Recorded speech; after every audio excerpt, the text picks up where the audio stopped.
Nurse whispered, "He forgives you," and vanished. Sometimes what hurts the most is what we never had the courage to say. I was at the ICU when it all happened.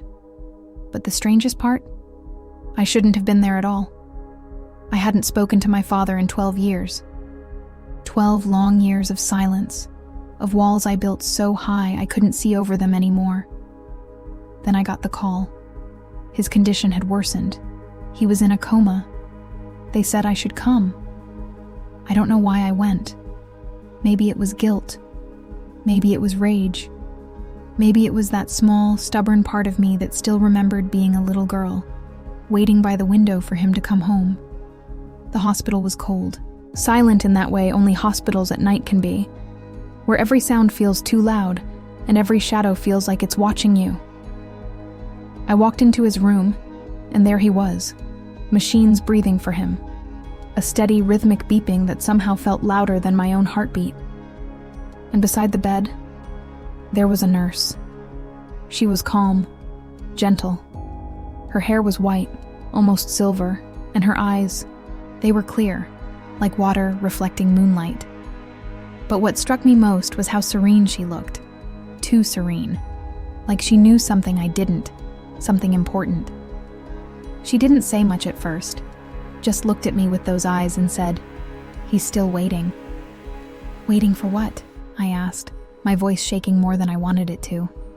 She just smiled. A soft, knowing smile that made my chest tighten. Then she left without another word. Throughout the night, she kept appearing, always quietly, always at the exact moment I was about to leave. I'd stand up, grab my coat, and she'd be there, standing in the doorway, or adjusting his IV, or just watching me.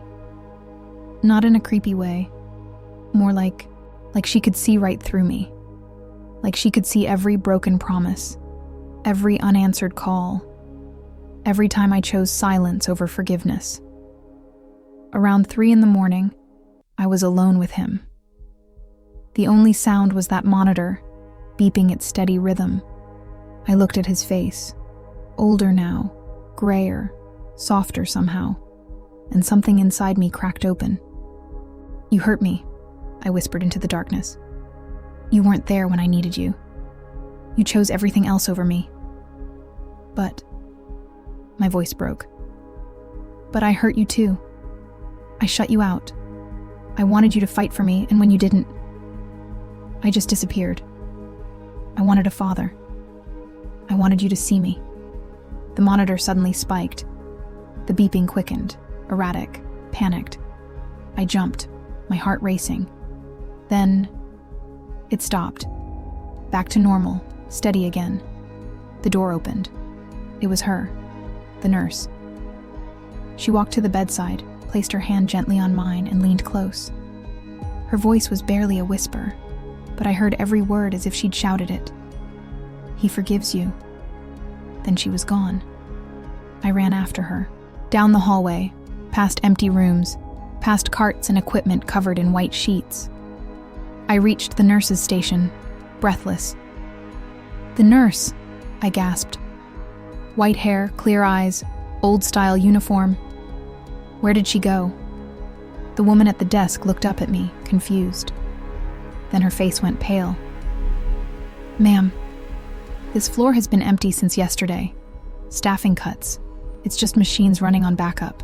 There's no nurse up here." I felt the floor tilt under me. My hands went cold. I walked back to his room slowly, each step heavier than the last. When I got there, I looked at him. Really looked at him. His face. It was different. The tension in his jaw was gone. The lines around his eyes seemed softer. He looked peaceful, like something had been released. I sat down beside him and, for the first time in over a decade, I held his hand. And I cried. I cried like I'd never cried before. He passed 3 days later, quietly, gently, like he'd been holding on for something and finally found it. A week after the funeral, I received an envelope from the hospital. It contained his personal belongings, a watch, a wallet, and tucked inside his wallet, a note, handwritten, yellowed with age. It said, "My daughter, forgive me. I never knew how to be your father. But I loved you from the day you were born. I hope one day you can hear me say it." The date on the note? The day I stopped speaking to him, 12 years ago. He'd been carrying it with him all this time. I still don't know who that nurse was. Maybe she was real, and the hospital made a mistake. Maybe she was something else, something beyond what we understand. But I know this. In that moment, when I needed it most, someone or something helped me say what I'd been holding inside for years. And maybe that's what matters most. Not the explanation, but the forgiveness. If you've ever carried words unsaid, or felt the weight of forgiveness left ungiven, share this story. You never know who needs to hear it. And if this story touched you, tell me in the comments.